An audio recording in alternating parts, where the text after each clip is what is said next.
Hey, what's up guys, aarava here, and welcome back to a brand new video, and a video that all of you have been looking forward to.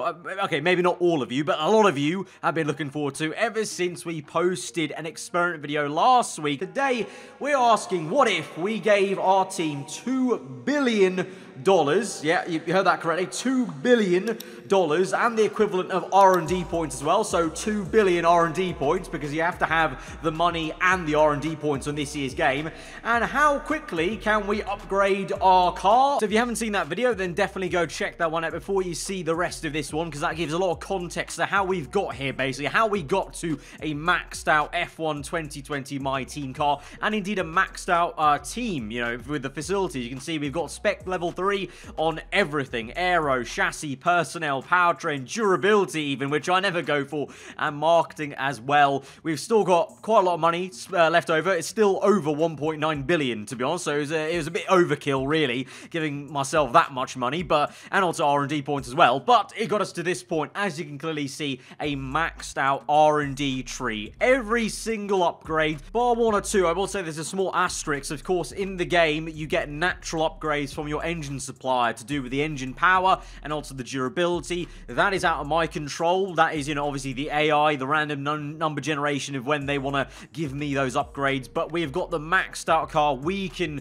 physically obtain ourselves. You know, every single upgrade's been purchased on the engine side, aero, chassis, and durability as well. So it's a very durable and quick car. So pretty much the perfect F1 car out there in the game, or maybe so. Obviously, we're yet to see really if this maxed car is better than the other maxed cars in the game. That's something to maybe look to and work towards in the future and future videos, and slowly try and go through some of the kind of top cars and see where they max out to. But today is specifically about the custom My Team career mode car, which all of you can drive for and obviously purchase and upgrade to this point, essentially. But it might just take you, you know, 3 to 4 seasons. So this is kind of a nice insight into the future of maybe a car you're working towards. But for us, of course, we've obtained it in a very odd way with the experiment. We're able to do it in under a season. We actually got it maxed out, you know, by the French Grand Prix, which is very quick. The fastest we've ever got to a maxed out car over the last 3 games of us doing an experiment like this. But of course, this time it was very unique because it was this custom FOM car. But now it's time in this video to delve into what you guys so wanted to see at the end of that video, of that experiment.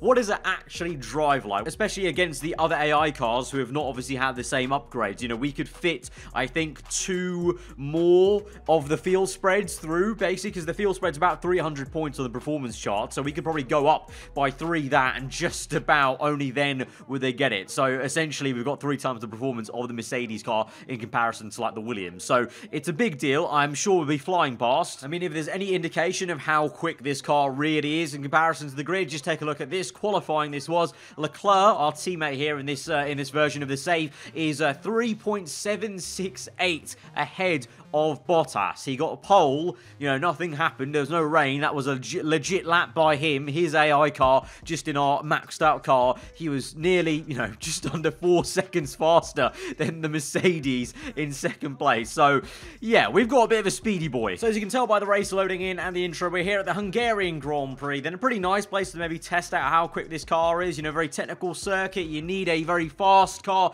in the corners, but also equally, you know, the first sector is also about power, but especially against the AI to try and make those overtakes. And then obviously you got the rest of it, which is, as I said, very technical. It's a very gloomy day, so a little bit depressing to do a race like here. I kind of hoped it was a clear sky to just make it look a little bit prettier, but oh well. But we're going to do a 5-lap race here just to prove how quick this car is from last place and see how quickly it takes us to get up into second. I can't imagine we'll get first because Leclerc's AI is very decent in the game. We've added obviously the boost to his stats as well, because, you know, our team has the max personnel Spec 3, so I think he's like a 96 rated Leclerc at this stage of the career.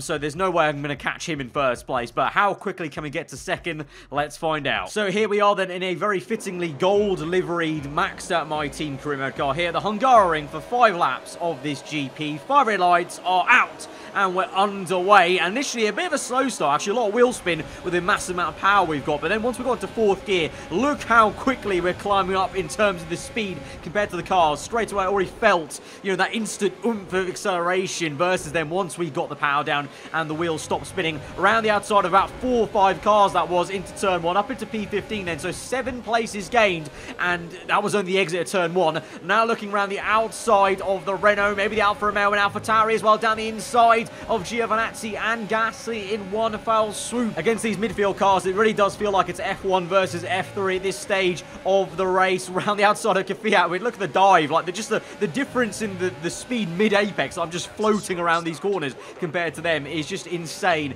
as we get the move done on Sainz. So we've got about, what's this, halfway through the opening lap, and we're already more than halfway up the grid, up into P10. At this point, Leclerc on pole, he's off in the distance, but look at this, down the inside there, we're flat out pretty much at the apex. I can slam down my right foot and not have any wheel spin or wobble on the rear or front on what is, you know, it's not a flat out corner at the start of the game. It only becomes flat out as you upgrade the car, but with the maxed out car, even in the race with some fuel, side by side with an AI, that's flat out. So insane. And look at that, just the way we just jetted off the last corner, overtook Verstappen with some ERS, and then we're going to dive down the inside of Sergio Perez, big dive bomb here. I must say, to be fair, I was surprised how much of a fight he gave into the corner. Actually, he was alongside us a lot longer than I thought he would be. But with that move, we're up into P7, but you can see in the mini-map, you know, Leclerc's nowhere to be seen. His dot is not on that mini-map anymore. We can see up into P2 on the map, so he's really using this maxed out car to good use,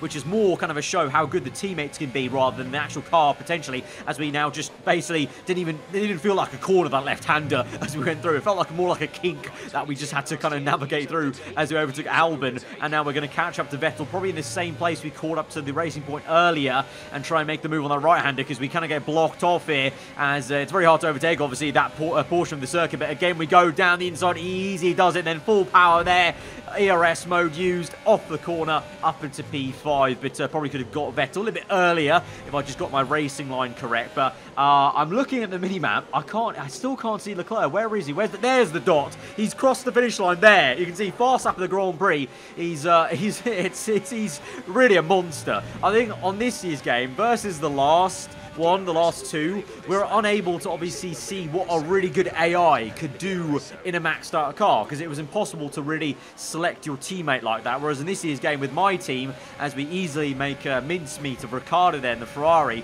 obviously I've pinched Leclerc, you can obviously go ahead and purchase top drivers for your team. So we could actually see what a Hamilton, what a Verstappen would drive like in a maxed out car, in this maxed out car specifically. And also remember, you can train up the AI teammates. So we could get a maxed out AI, you know, 100 Hamilton, you know, 100 Verstappen, which would be madness in this car if it was. We now go down the inside. Speaking of Hamilton, bit of a aggressive move there, had to be done, but he pinched me quite a fair bit. So the AI putting up a good fight, to be fair, even though it's kind of useless because I'll always overtake them in the end because the car's just that good. Hamilton's AI gave a good fight. But yeah, that'd be a really interesting kind of concept of seeing really how unbeatable a 100 rated, you know, Hamilton or Verstappen or even Leclerc, if we train him up enough right now as we've got him in the game as our teammate, would be in a maxed out car. Because last year I should say, you know, when we did those experiment videos, it was always at the mercy of, you know, what the random driver transfers were going to give me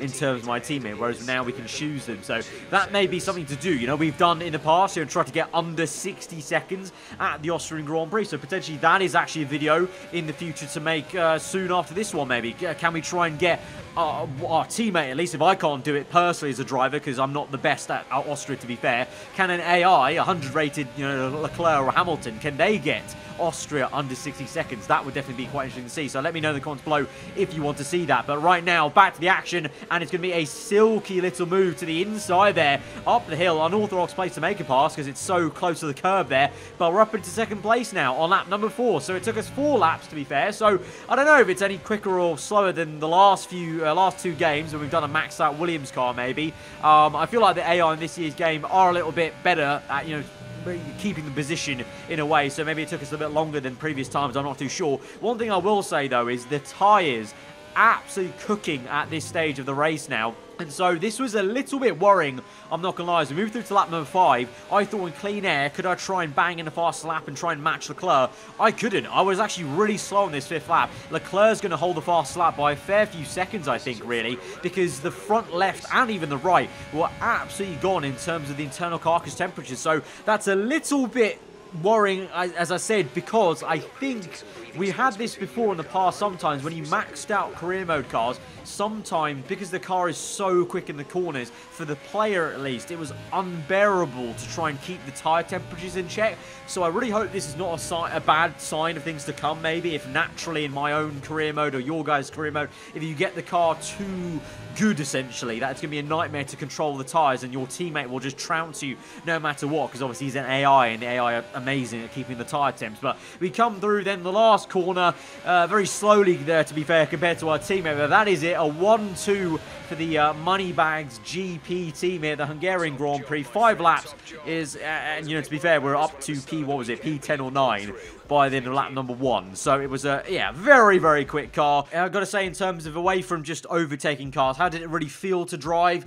In Sector 2, absolute monster. Like, that right-hander where we overtook Vettel and Stroll, I think it was, that was unreal. Like, I could slam down the throttle halfway through, or even a third of the way through the corner, and it was no biggie. Even the last corner in 3rd and 4th gear, slam down the throttle, you know, throttle control was basically a non-issue for me. Even, you know, braking-wise, that was the only thing where maybe it could have been even better, actually, because I'm still not used to the braking on this game in terms of stopping it down dead. But, you know, you saw how big I was able to dive some of those cars. And then fuel and ERS-wise, obviously, that was a doddle. That you didn't have to do any kind of management there. So, yeah, unsurprisingly, a monster of a car. Curious, though, as I said, what do the other cars drive like? You know, what does a maxed Ferrari or Mercedes or Red Bull drive? Do they drive better than this car? Because we saw in F1 2019, there was a bit of a difference of how differently they felt. Even though they were quite close performance-wise, they all felt a little bit different, and some cars felt better than others when it came to maxing out the car. So that may be something we look at in the future. If you want to see that, then let me know in the comments below, and we can look into that. Obviously, that will take some time to max out those cars and whatnot, but in the end, hopefully we can do something like that, because that would be quite interesting, I feel. But guys, if you did enjoy this video and watching how a maxed out My Team car drives like, then be sure to smash the like button. Let me know what you thought in the comments below. If you are new around here, then do get subscribed for weekly Formula 1 content. I've been aarava. I hope you guys enjoy the rest of the day. I'll see you guys next time. Goodbye.